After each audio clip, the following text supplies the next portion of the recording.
Hey everyone, it's Ally and welcome back to my channel. So today I have a Middle Eastern haul fragrance for you guys. And before I start this video, I definitely want to start with, well, normally I do like an honorary mention when I do a list, but today I have something a little different. I'm gonna do an honorary diss mention, I guess, like a fragrance that I think you just need to stay clear away from. I saw this one on Amazon and I wanted to grab it, and I have had it for a while now and I just kept forgetting to talk about it. But this is from a brand called Nova Glow, and I don't think they're a Middle Eastern brand. If they are, I don't know, but they are a brand that I had seen on there before. It's called Nova Glow, and this one is called Verse Deep Purple. Now, if you can't tell what this is probably trying to do, it's trying to dupe Versace Dylan Purple, which is a fragrance that I love. When I saw that there was like a potential dupe for it, I was so excited. I was like, oh my God, I love the smell of Versace Dylan Purple. Like, it's so beautiful, so clean. And typically it's not one of those style of fragrances that I go for, but it's just so well done that I was like, if this is a dupe of it, I need it in my collection. This is horrible. It has pear, bitter orange, bergamot, mahonia flower, freesia, pomarose, and like sweet fruits. And this smells like shit. it's it's just so bad. Like, it's just so astringent, especially when you first get it. It's like alcohol central. It has gotten better the longer I've had it. It does have this sort of clean hairspray vibe, but it definitely doesn't capture the essence of Dylan Purple. And if you see this, steer clear away from it. It is not worth the money. I don't care that it's affordable and like cheap. I paid like 20 something bucks for this. This is literal trash. Like, do not buy this fragrance from Nova Glow. It is horrible. It doesn't last. It doesn't project. Everything about this is just a no. And I hate being that person to be so like overtly negative, but this is just a no-go for me. If you see this on your timeline anywhere, steer far away from it. It's not worth it. Save your coin. Take it from me. It's trash. It's bold, it's brash, it belongs in the trash. I'm calling it the Squidward of 2024 because it is not it. Now, something that is a bit better. Now we're gonna get started into the actual video. This one is from a brand called Gulf Orchid, and I had seen this one pop up a couple times before. It's called Sweet Heaven. It looks like this. I got this small 20 ml spray bottle. I didn't want to get the big one because I am a huge fan of Cocktail Intense from, I think it's Fragrance World. I've talked about how much I love that one. It's supposed to be inspired by Angel Share, but honestly, it's not identical to Angel Share, the Cocktail Intense, but I love it. It's so good. It's so unisex, and you can easily share that with your partner. Well, I saw this one and was super curious about it, and I wanted to get it in my collection, so I ended up getting the 20 ml. Didn't want to spend on the big one. And this one has notes of cacao, hazelnut, orange, amber, cashmere wood, myrrh, tonka, vanilla, sandalwood, and musk. And it smells very similar to Angel Share. It's not identical at all. To me, this has like an explosion of cinnamon. I get a lot of cinnamon in this. Though cinnamon isn't listed on the notes, my nose gets like a really boozy like cinnamon. This smells to me like if you took Red Hots, the candy, and turned it into a liquor. That's what this smells like. It smells like Red Hots, the candy, that cinnamon candy that's been turned into like a liquor. It doesn't smell bad. It just smells very cinnamon forward. So if you love the note of cinnamon and you love that sort of like boozy, smooth, sort of Angel Share kind of DNA, then this is a really gorgeous one. It's ambery, it's warm, it's very spicy. I do get a little bit of that sort of orange in the opening, and it has this sort of sweetness that Angel Share has, and so does Fragrance World Cocktail Intense.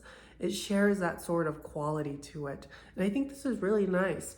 If you are a fan of cinnamon, I would definitely suggest checking this one out. For the price, it wasn't bad. I can't remember what I paid exactly, but this is nice. It's on the lighter side though. I noticed that this lacks in the projection and sort of longevity. Maybe this will get better with time, but right now it's maybe like a 4 to 5 hour sort of like wear for me before I have to reapply. With like Cocktail Intense, I can go like 6, 7 hours, sometimes even 8. It lasts a lot longer. I can't say the same about Sweet Heaven. Do I like it though? Yeah, I think it's a nice fragrance. I think it's very unisex. I think it might lean a little bit more masculine just because of that sort of cinnamon, that the intensity of the sort of cinnamony vibe that I get from this. But I think a woman could easily wear this though. That's not to say that like I can't see a girl wearing this. I could totally see a girl wearing this. But yeah, definitely a really nice one. Glad I got to try it out and I have it in my collection. And I'm glad I didn't go for the large bottle because I had a feeling that nothing was going to replace my Cocktail Intense. It's still like so gorgeous, so beautiful, just so yummy. But this is a nice one. I'll give it to Gulf Orchid. It's nice, it's cute, she's a moment. Now, speaking of Gulf Orchid, I've got another fragrance from them. This one is called Pomegranate. It's from their Musk collection. And I really like the bottle. I think it's really cool how they have this sort of like cloudy pink sort of juice on the inside. And this one has notes of bergamot. You have clary sage, caramel, pomegranate, of course, jasmine, lily of the valley, ambergris, musk, and patchouli. And to me, there's something very nostalgic about this fragrance. I can't quite pinpoint what it is that this reminds me of, but it reminds me of something in my childhood. And it bothers me that I can't like pinpoint exactly what it is. You definitely get that bergamot. It's bright, it's juicy. This is very aquatic. The pomegranate adds a very like sort of aquatic-y vibe to this, especially with that lily of the valley.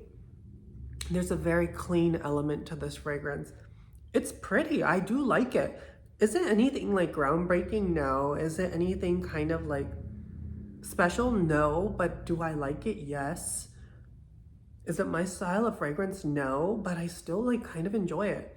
There's something about the aquaticness of this fragrance with a sort of earthiness because of the clary sage that reminds me of like Shiseido Zen, that sort of petrichor sort of vibe. There's something about this that reminds me of that. So if you're familiar with that sort of like wet, sort of like clean, sparkly patchouli sort of petrichor sort of thing that Shiseido Zen has, this sort of has that, but with this very bright, juicy citrus like fruitiness because of the bergamot and the pomegranate. It's a really interesting one. I wish I could pinpoint exactly what this reminds me of because like I said, it does remind me of something in my childhood, but like, dang, it's an interesting one. The clary sage really gives this like a very unique aromatic component too. It's a really interesting one. Definitely not one that I thought I was gonna enjoy, but I do enjoy this. I think this is more suited for like summertime, if I'm honest. Right now in the wintertime, this sort of is like, it's lost in the ether, like it's not even worth busting out. But if you're looking to like build up your summer collection, fragrances that you can sort of go to in the summertime, I think this is going to be a really nice one. I'm not like the biggest lover of musk, but I do enjoy this one. I think it's a nice one. Is it anything groundbreaking? No. Do I think you need to run and buy it? No. But if you like pomegranate, if you love that sort of like petrichor sort of vibe, but more fruity and juicy, then I think you might really enjoy this. Definitely a nice one from Gulf Orchid. Now, the next one that I'm going to talk about is one that I was honestly kind of surprised by, that I love this so much. This one is from Maison Assar, and this one is called Fakhar. It looks like this. The bottle is stunning. It has this really beautiful ornate gold cap. It's just a gorgeous bottle overall. I really like it. It's got this beautiful like golden juice, and this is supposed to be a dupe of Kilian's Love Don't Be Shy.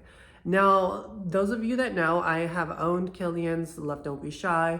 I had it in the OG formulation that came in the black bottle before they switched it over to the new white bottle.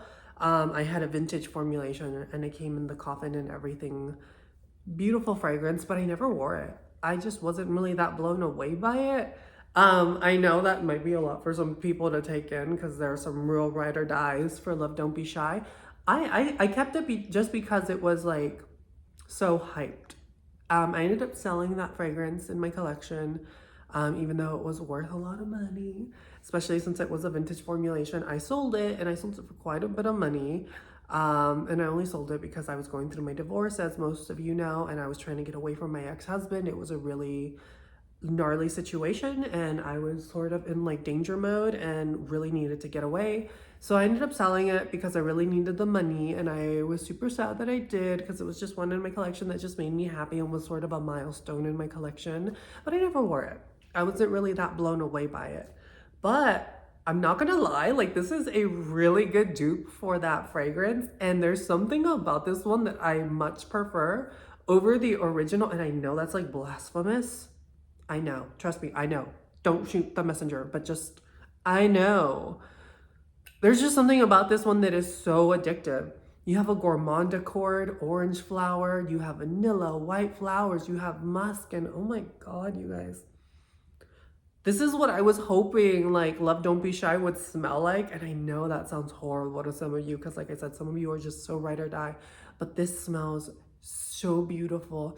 This is sweet, it's floral, it's orange blossom in your face. Oh, but there's just something about this that's a little bit more candy-like that I didn't experience with the original Love Don't Be Shy, that I do experience with this one. It's kind of addictive. This has been such a beautiful wear. I really enjoy it. Right now it lasts between 6 to 7 hours on me. I think the longer this sits, the better it's going to get in my collection, but it's really good.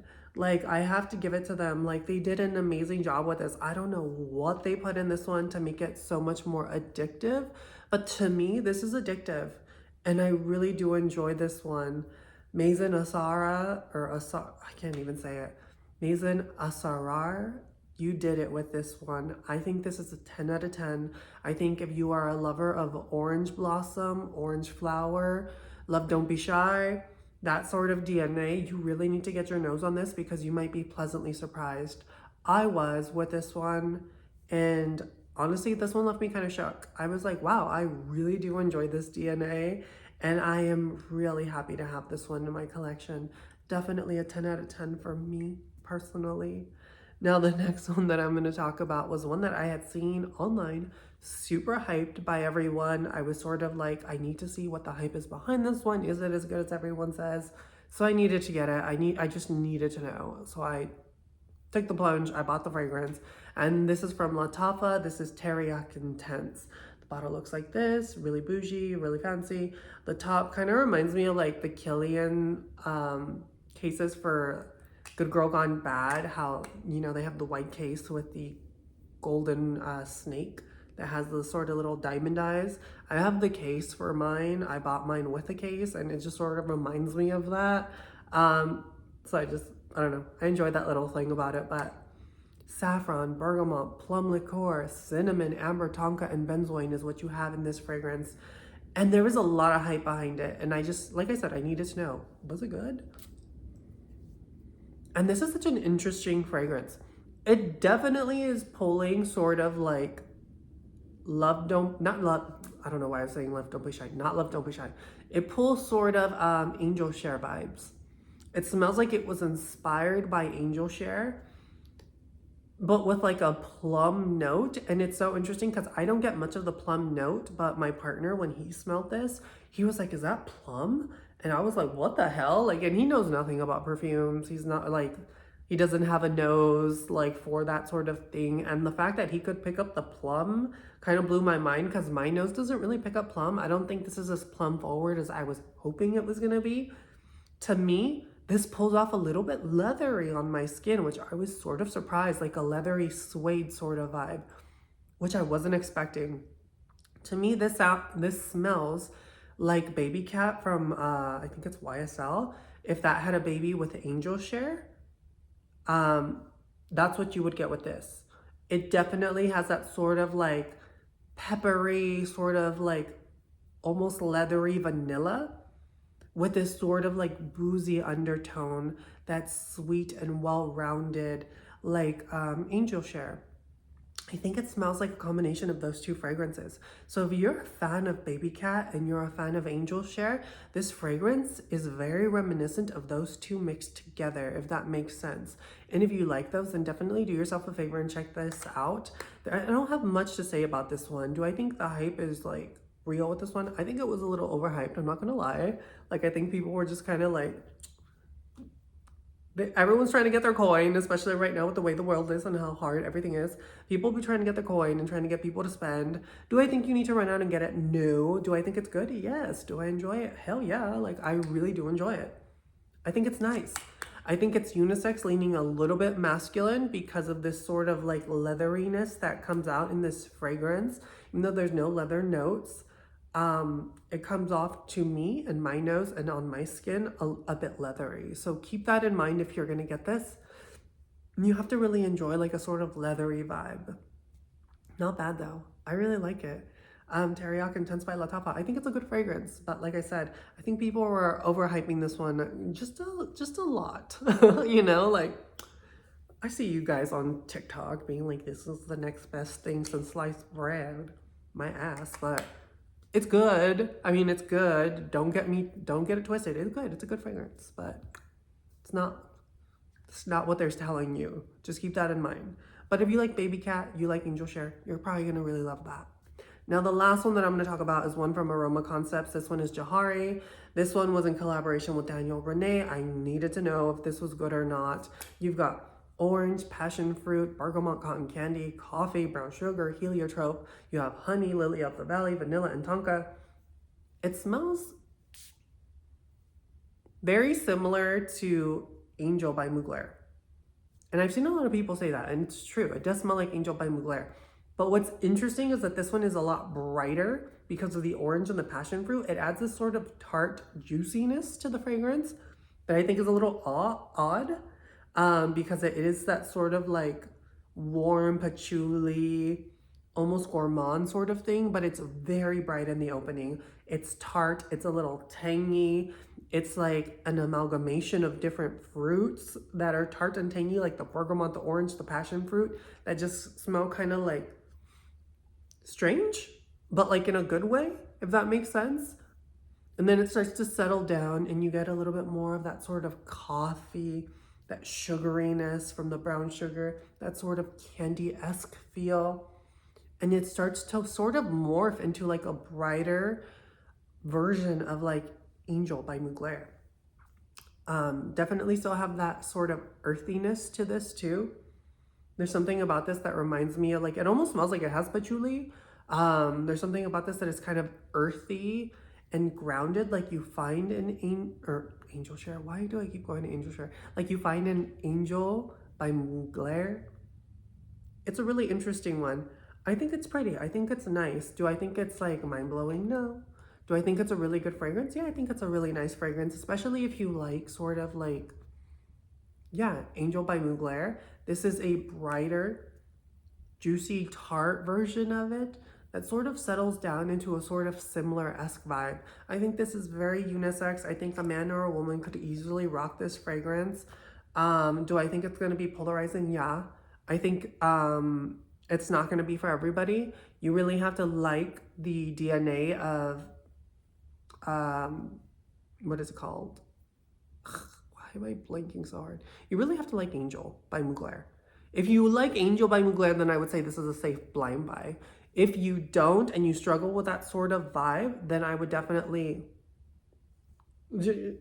pull the brakes, sample this if you can before you make a purchase. But yeah, that's all I have for you guys today. I hope you guys enjoyed the video. I hope it was informative.